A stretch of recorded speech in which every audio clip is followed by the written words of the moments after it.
In the age before Christ, when the sands of time whispered of promises yet fulfilled, Joshua stood at the brink of the Jordan, the mantle of Moses heavy upon his shoulders.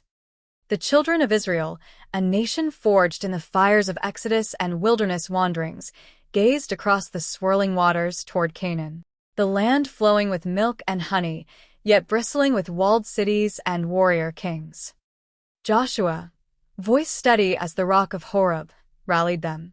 Be strong and courageous, for the Lord goes before you.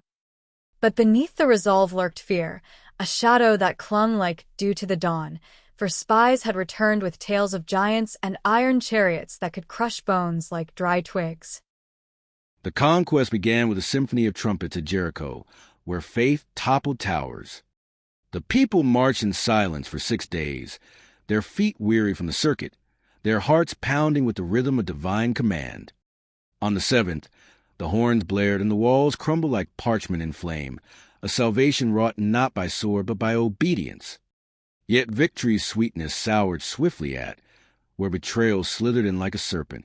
Achan, covetous eyes gleaming, had plundered forbidden treasures from Jericho's ruins, hiding them beneath his tent.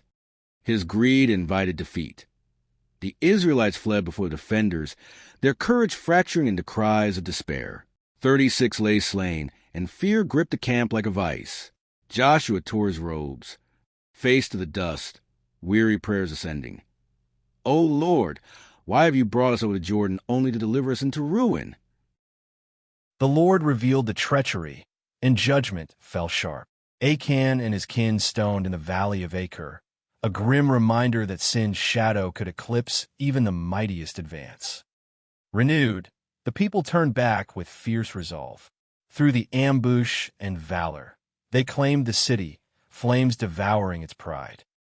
Battle after battle unfolded, against the kings of the south, where hailstones from heaven aided the fray, against the northern coalition at Merim's waters, where chariots bogged in divine disarray. In one epic clash, as daylight waned and foes regrouped, Joshua lifted his voice in bold prayer. Sun, stand still over Gibeon, moon, in the valley of Ajalon.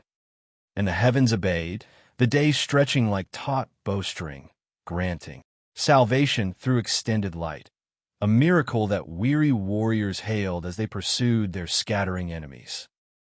Amid these triumphs, a bare escape by the sleight of a thin hair came in the guise of the Gibeonites' cunning. Disguised as distant travelers, ragged and pleading, they tricked Joshua into a covenant of peace, fearing the Israelites' sword. When the ruse unraveled, revealing them as near neighbors, the people murmured in anger, but the oath held firm, turning potential slaughter into uneasy alliance. Courage bloomed anew as Joshua pressed on, dividing the land among the tribes, each inheritance a testament to perseverance.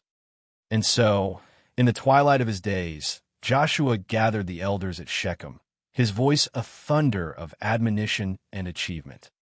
Choose this day whom you will serve, he declared, recounting salvations past. The Red Sea parted, manna fallen, enemies vanquished. The people pledged fidelity, and Joshua, eyes bright with the glow of a life well fought, inscribed their vow in stone. Though he would soon join his ancestors, the conquest stood as a monument of admiration. A weary nomad horde transformed into a nation rooted in promise, their fears conquered by courage, their prayers answered in salvation's manifold.